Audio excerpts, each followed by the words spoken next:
देश में 12 वर्ष से अधिक आयु के बच्चों के लिए कोविड टीके को मिली मंजूरी।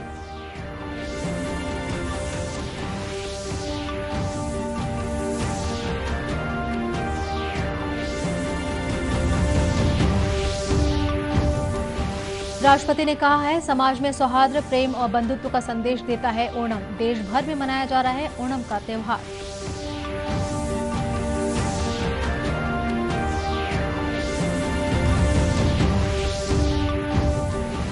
नेहरू युवा केंद्र रायपुर ने किया बलौदा बाजार में फिट इंडिया मैराथन का आयोजन।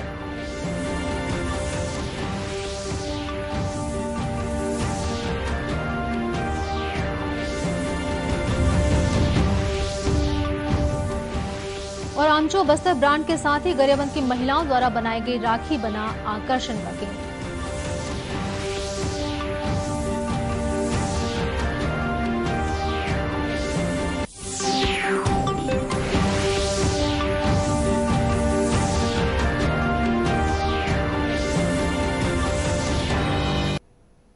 नमस्कार, आप देख रहे हैं दूरदर्शन समाचार। मैं हूं सरोज गुप्ता। अब समाचार विस्तार से। कोविड महामारी के खिलाफ लड़ाई में भारत ने एक महत्वपूर्ण उपलब्धि हासिल की है।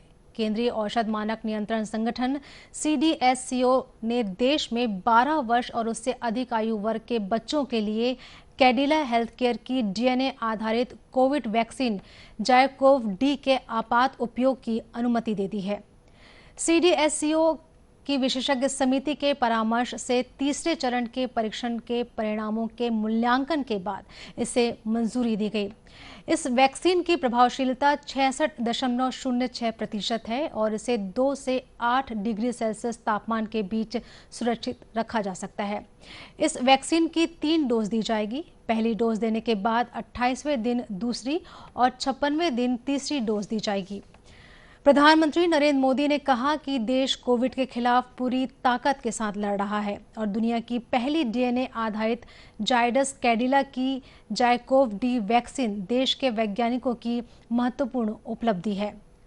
वहीं दूसरी ओर राष्ट्रव्यापी टीकाकरण अभियान के अंतर्गत देश में अब तक 57 करोड़ 61 लाख कोविड टीके लगाए जा चुके हैं। स्वास्थ्य मंत्रालय ने बताया है कि पिछले 24 घंटे में 36,36,000 कोविड रोधी टीके लगाए गए। मंत्रालय के अनुसार देश में कोविड से स्वस्थ होने वालों की दर 97% से अधिक हो गई है। पिछले वर्ष मार्च के बाद यह सबसे ऊंची दर है। इधर छत्तीसगढ़ में पिछले 24 घंटे के भीतर कोरोना के 48 नए मरीज मिले हैं। राज्य में अब तक कुल संक्रमित मरीजों की संख्या 1,04,000 हो गई है। वहीं प्रदेश में संभावित तीसरी लहर को देखते हुए राज्य सरकार ने तैयारियां शुरू कर दी हैं। स्वास्थ्य विभाग को 3900 विभिन्न पदों पर भर्ती की अनुमति मिल चुकी है। केरल का प्राचीन और प्रमुख त्योहार ओणम आज पूरे देश में हर्षोल्लास के साथ मनाया जा रहा है। इस अवसर पर राष्ट्रपति, उपराष्ट्रपति और प्रधानमंत्री ने लोगों को बधाई और शुभकामनाएं दी हैं। राष्ट्रपति रामनाथ कोविंद ने कहा है कि नई फसल का यह त्योहार किसानों के कठिन परिश्रम और मातृ प्रकृति के प्रति कृतज्ञता ज्ञापन का प्रतीक है। उन्होंने कहा कि यह त्योहार समाज में सौहार्द, प्रेम और बंधुत्व का संदेश भी देता है। राष्ट्रपति ने देशवासियों से अपील की है कि वे देश की प्रगति और खुशहाली के लिए एकजुट होकर आगे बढ़ने का संकल्प लें। उपराष्ट्रपति वेंकैया नायडू ने कहा है कि ओणम प्रकृति की शक्ति और प्रचुरता का उत्सव मनाने का अवसर है। उन्होंने कहा कि यह त्योहार राजा महाबली के समय से मनाया जा रहा है। श्री नायडू ने कहा कि रंग बिरंगे फूलों का यह त्योहार मित्रों और परिजनों के साथ पारंपरिक खेलों, संगीत और नृत्य के साथ महाभोज का अवसर होता है। प्रधानमंत्री नरेंद्र मोदी ने लोगों को ओणम के अवसर पर शुभकामनाएं दी हैं। ट्वीट संदेश में श्री मोदी ने कहा कि यह त्योहार सकारात्मकता, जीवंतता, भाईचारे और सद्भाव का प्रतीक है। उन्होंने सभी के अच्छे स्वास्थ्य और सुख समृद्धि की भी कामना की है। इधर छत्तीसगढ़ में भी इस त्योहार को लेकर काफी उत्साह देखा जा रहा है। इस्पात नगरी भिलाई में सुबह से ही समाज के लोगों ने अयप्पा स्वामी के मंदिर पहुंचकर भगवान अयप्पा स्वामी के दर्शन किए और पूजा अर्चना कर एक दूसरे को ओणम पर्व की बधाइयां दी। अयप्पा सेवा संघ के महासचिव सुरेश पिल्लई ने ओणम पर्व के बारे में जानकारी देते हुए बताया कि समाज के लोगों द्वारा प्रतिवर्ष ओणम का पर्व पूरे हर्षोल्लास के साथ मनाया जाता है और मंदिर समिति भी इसको लेकर पूरी तैयारी करती है। केरल वासी ओणम को बड़ी धूमधाम से मनाते हैं, जिसमें अपने अपने घरों के सामने रंगोली, जो फूलों का रंगोली है जिसको हम केरल में अत्तपू कहते हैं, उसको बनाकर केरल वासी उसको बड़ी धूमधाम से मना रहे हैं।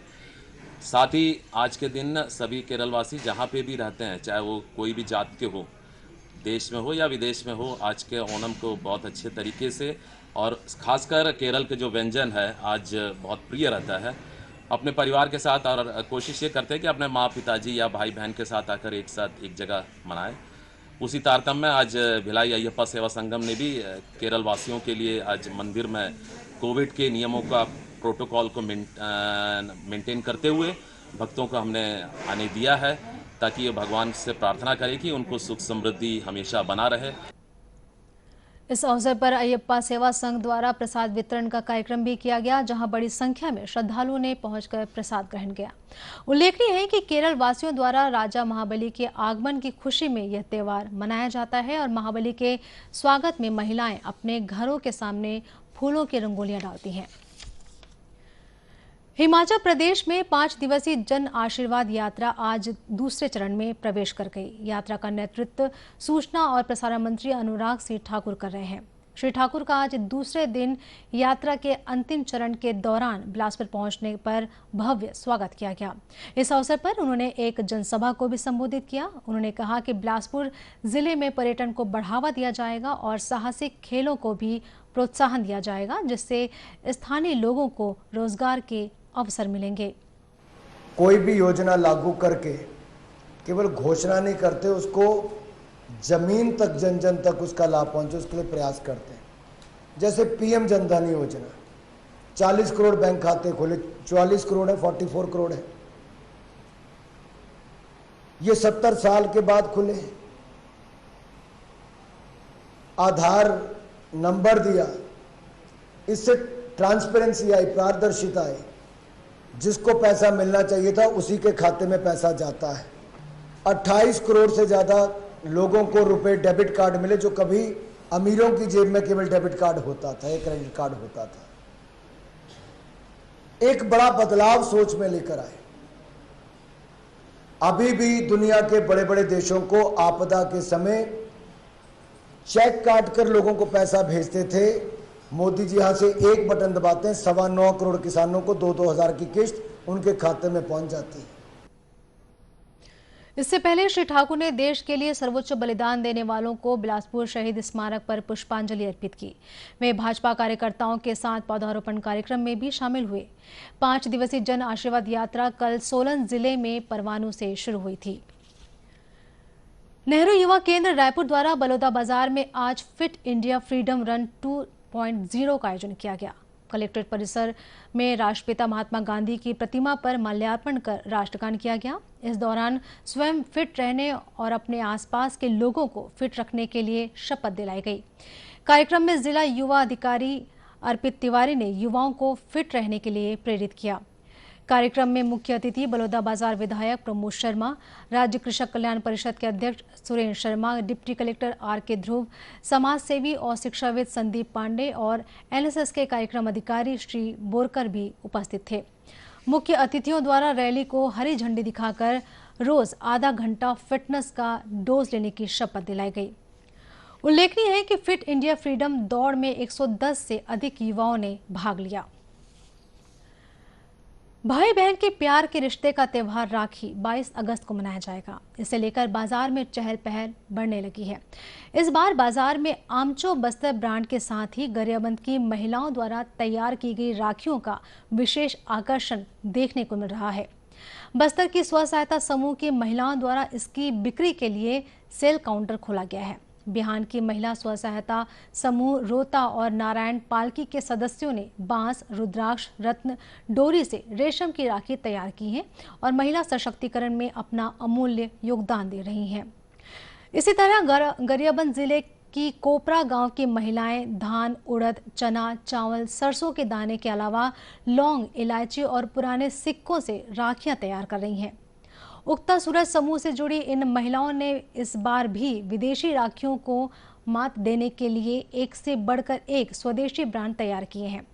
महिला समूह के अध्यक्ष भारती साहू ने बताया कि राष्ट्रीय आजीविका मिशन के समूह से जुड़ी इन महिलाओं का मकसद बहनों द्वारा अपने हाथों से बनाई राखी बांधकर भाई बहन के रिश्ते को और प्रगाढ़ करना है। पैसे से भी बनाए हैं, पुराने जमाने के पैसे, 5 पैसे 10 पैसे, मतलब ये चीज अभी के बच्चे नहीं जानते, तो पुरानी संस्कृति सभ्यता को सामने लाने के लिए ये सब बनाए हैं हम लोग।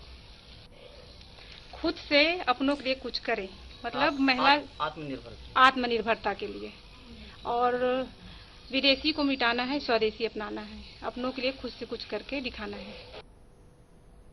वहीं समूह के सदस्य नमिता साहू ने बताया कि बीते वर्ष बनाई राखियों की मार्केट में बम्पर डिमांड से उत्साहित महिलाओं ने इस बार और भी ज्यादा सुंदर और आकर्षक राखियां मार्केट में उतारने का फैसला किया है। ये राखी अभी बना के बेचा था, तो कल के डेट में दीदी मन हमार मन से सीखे कि ये राखी ला बना के खुद अपन घर में तैयारी करे और अपन स्वयं सक्षम हो ये कार्य ला करे बर, है नहीं, यही सीखे। और मेन उद्देश्य ये है कि जो विदेशी से आते हमर मन के इस्तेमाल करे बर, जो चीज ला हमन आसानी से खरीद लेतन ओकर उपयोग ना करते हुए स्वयं अपन घर के हाथ से बनी हुई चीज के इस्तेमाल करें। उल्लेखनीय है कि प्रधानमंत्री नरेंद्र मोदी के स्वदेशी अपनाओ नारे को साकार करती ये महिलाएं आत्मनिर्भरता के पायदान पर चढ़ रही हैं। घर तक नल से पानी पहुंचाने की जल जीवन मिशन योजना गांव के लोगों के लिए लाभदायक साबित हो रही है। इसके तहत अकलतरा ब्लॉक की कटघरी गांव के 80% घरों में नल लगाया जा चुका है। गांव की फिरतिन बाई ने बताया कि घर पर नल लगने से सभी काम समय से पहले हो जाता है। इस योजना के लिए प्रधानमंत्री नरेंद्र मोदी को धन्यवाद देना चाहती हूँ। गांव की अश्विनी बाई ने कहा कि घर में ही पानी मिलने से हमारी सभी परेशानियां दूर हो गई हैं। वहीं गांव के कचरा बाई का कहना है कि अब बहुत अच्छा लग रहा है क्योंकि अब हमको घर में पानी मिल जाता है। पानी उपलब्ध होने से बाड़ी में साग सब्जी लगाकर घर की जरूरतें भी पूरी कर रहे हैं। उल्लेखनीय है कि जल जीवन मिशन योजना के तहत साल 2023-24 के अंत तक प्रदेश के लगभग 40 लाख घरों तक पानी पहुंचाया जाएगा। और अंत में मुख्य समाचार एक बार फिर। देश में 12 वर्ष से अधिक आयु के बच्चों के लिए कोविड टीके को मिली मंजूरी।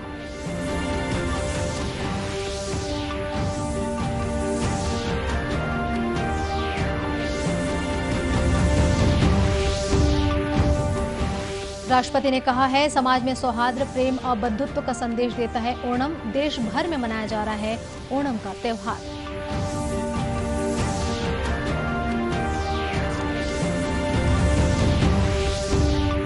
नेहरू युवा केंद्र रायपुर ने किया बलौदा बाजार में फिट इंडिया मैराथन का आयोजन।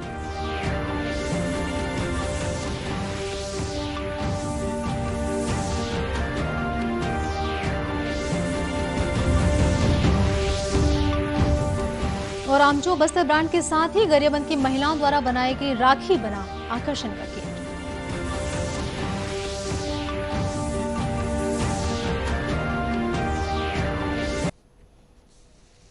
इसी के साथ यह समाचार बुलेटिन यहीं समाप्त हुआ। नमस्कार।